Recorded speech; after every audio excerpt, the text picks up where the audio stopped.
ओम शांति। मीठे भाइयों बहनों, गुड मॉर्निंग। आज की वीडियो में आपका बहुत बहुत स्वागत है। यह है आज सतगुरुवार है। कौन सा वार है? सतगुरुवार है। और आज सेंटर जाने का समय है। सेंटर जाएंगे पहले, फिर स्कूल जाएगी, है ना। वहाँ सेवा करेगी, मुरली सुनेगी। तो आज का मुरली से हम लोग सार सुनेंगे, कहानी भी सुनेंगे। आज का कहानी से हम लोग को क्या सीख मिलेगा वो भी देखेंगे। सबसे पहले कहानी से ही शुरुआत कर लेते हैं। देखो आज का कहानी में क्या बोला गया है, बहुत ही सुंदर है कहानी। वो है अहंकार। एक राज्य के राजा ने अपनी बढ़ती उम्र को देखकर यह फैसला किया कि वह राजपाट से संन्यास ले लेगा, परंतु उसका कोई पुत्र नहीं था जिसे वह राज्य सौंपकर जिम्मेदारी से मुक्त होता। कोई बेटा ही नहीं है। तो राजा की एक पुत्री थी जिसकी विवाह की योजना भी राजा को बनानी थी। इसलिए उसने मंत्रियों को बुलवाया और कहा कि कल प्रातः जो भी व्यक्ति सबसे पहले इस नगर में प्रवेश करेगा उसे यहाँ का राजा नियुक्त किया जाएगा और मेरी पुत्री का विवाह भी उसी के साथ कर दिया जाएगा। फिर अगले दिन राज्य के सैनिकों ने फटेहाल कपड़े पहने एक युवक को ले आए और उसका राज्य अभिषेक किया गया। तो राजा अपने पुत्री का विवाह उस युवक के साथ करके जिम्मेदारियों को सौंपकर स्वयं वन प्रस्थान कर गए, जंगल चले गए, वानप्रस्थ। धीरे धीरे समय बीतता गया और उस युवक ने राज्य की बागडोर संभाल ली और एक अच्छे राजा की तरह राज्य की सेवा में लग गया। उस महल में एक छोटी सी कोठरी थी जिसकी चाबी राजा हमेशा अपने कमर में लटकाए रहता था। तो सप्ताह में एक बार वह उस कोठरी में जाता, आधा एक घंटा अंदर रहता और बाहर निकलकर बड़ा सा ताला उस कोठरी में लगा देता था और अपने अन्य कार्यों में लग जाता था।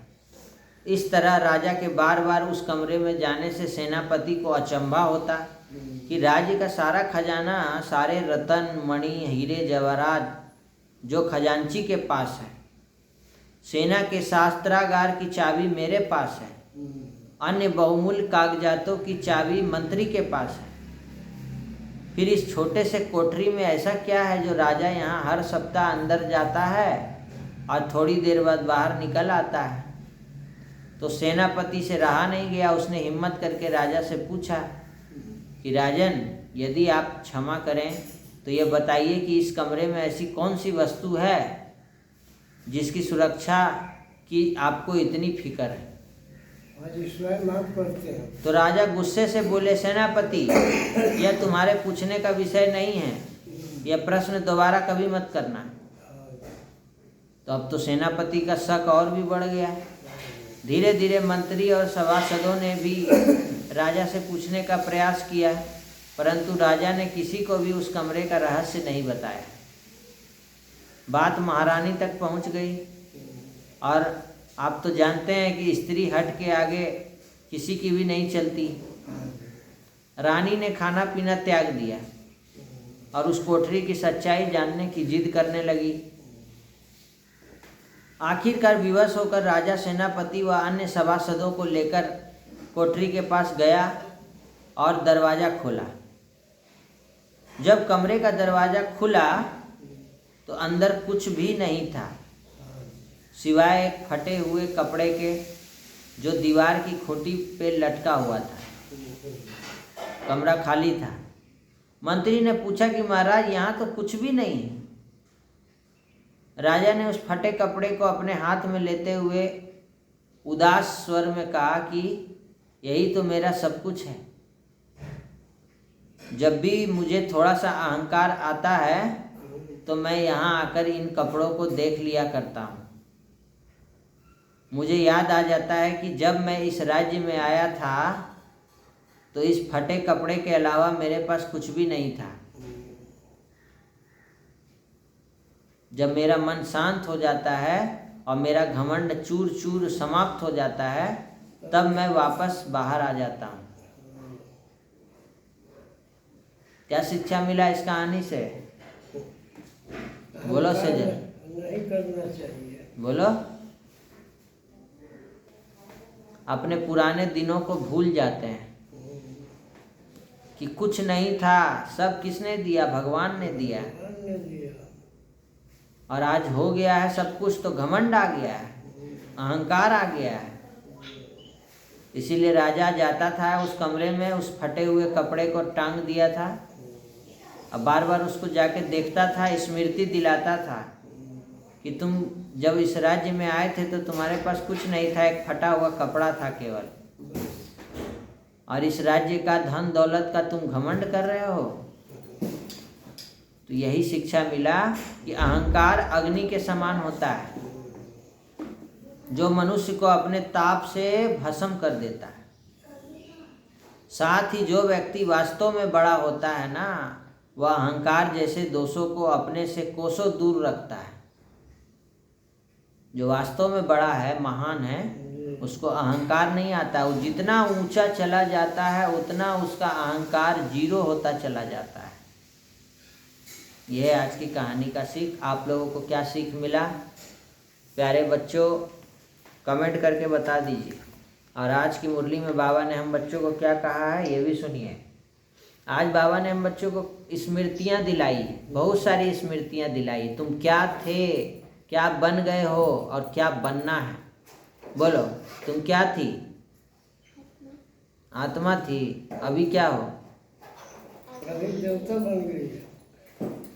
अब बनना क्या है? देवता। तो बाबा ने हम बच्चों को याद दिलाया, मीठे बच्चे, बाप आए हैं तुम्हें रावण राज्य से लिबरेट कर सदगति देने, नरकवासियों को स्वर्गवासी बनाने।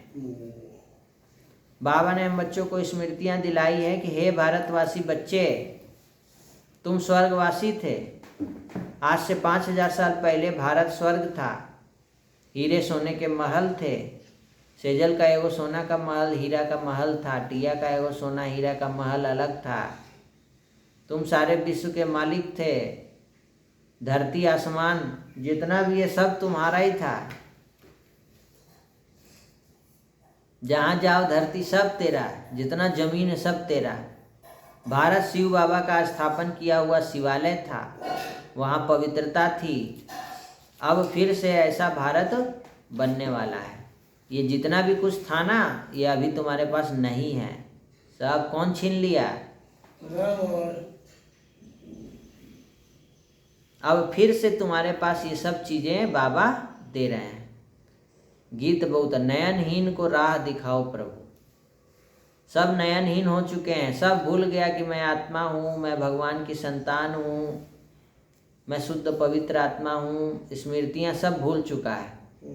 इसका उल्टा सामान सब लेता है। मैं दुखी हूँ, टेंशन में हूँ, तनाव में हूँ, बीमार हूँ। बस उल्टा जो रावण सिखाया वो याद करते हैं, जो बाबा सिखाया वो नहीं याद। इसीलिए कल प्रैक्टिस हुआ। अभी प्रैक्टिस करो। चलो, दाहिना हाथ ऊपर करो और अपने मस्तक के ऊपर रखना है। तथास्तु बोलना है। जब पॉजिटिव बात बोलेंगे तो बोलना तथास्तु, और जब निगेटिव बात बोलेंगे तो बोलना cancel cancel cancel cancel cancel. ठीक है? चलो बोलो, शांति तथास्तु। शांति, हाँ ऐसे रखो। शांति, खुशी, प्रेम, दुख, cancel cancel cancel cancel cancel cancel, है ना? पाप, cancel cancel cancel cancel cancel. आनंद, प्रेम, सुख, शांति, ये सब तथास्तु।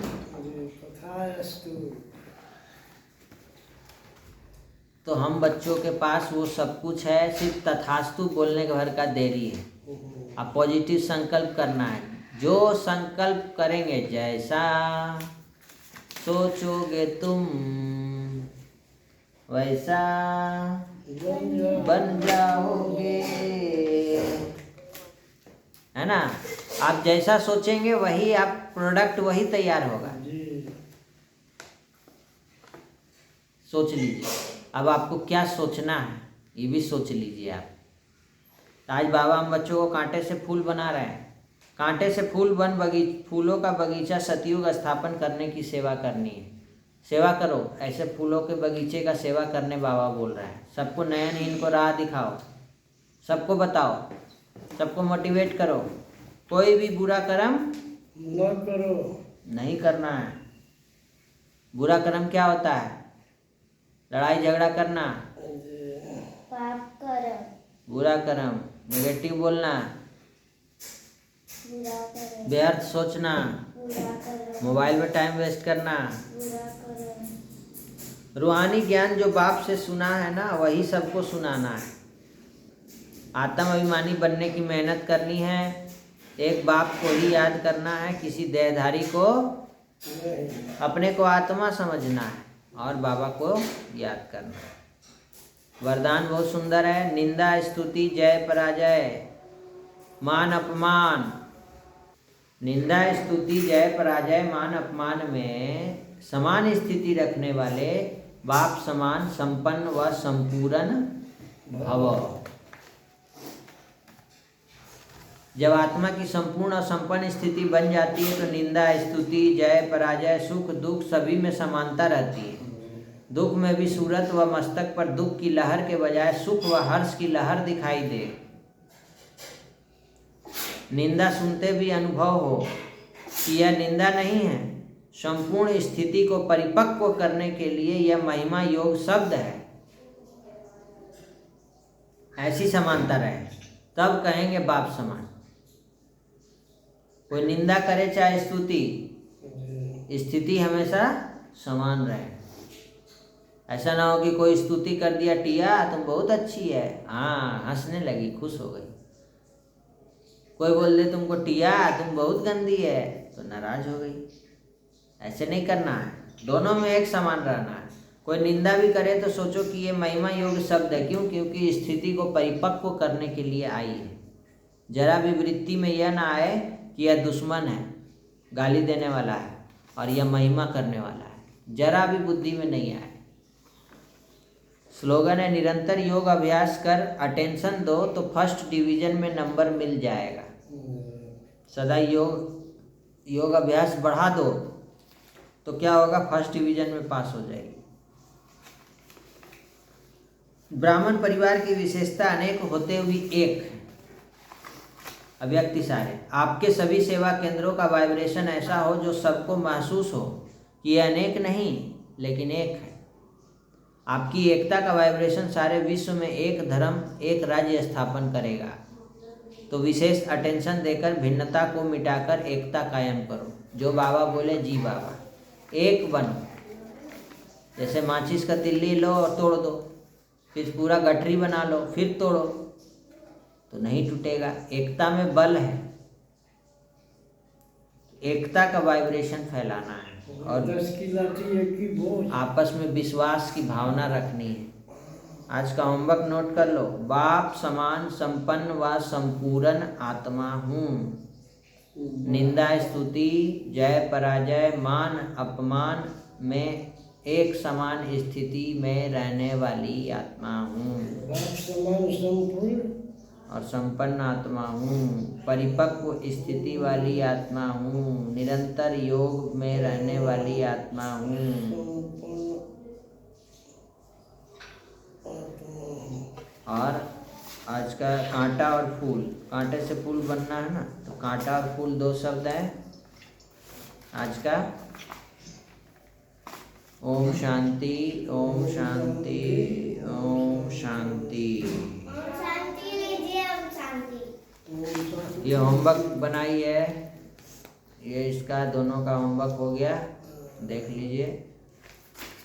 चलिए वो तो अभी बना रही है, चोरी कर रही है अभी। चलिए बनाया।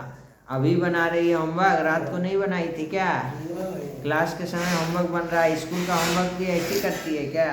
हाँ, नहीं बनता, थोड़ा सा लगा था क्लास में बना लेते हैं। चोरी करती है अभी हम देखा चलिए बना मीठे रही है। मीठे भाइयों बहनों, सदगुरु आ रहे, सब अपने अपने सेंटर जाएंगे और ब्रह्मा कुमारी के नज़दीकी सेवा केंद्र पर जाइए और आज लाभ लीजिए। आज सदगुरु आ रहे, बाबा का वरदान। आज विशेष बाबा का जो भोग भी आज लगता है सदगुरुवार को, उस भोग का भी जो है लीजिए, ग्रहण करिए। ओम शांति। सबका भला हो, सब शांत रहे, सुखी रहे, निरोगी रहे, स्वस्थ रहे, नशा मुक्त रहे।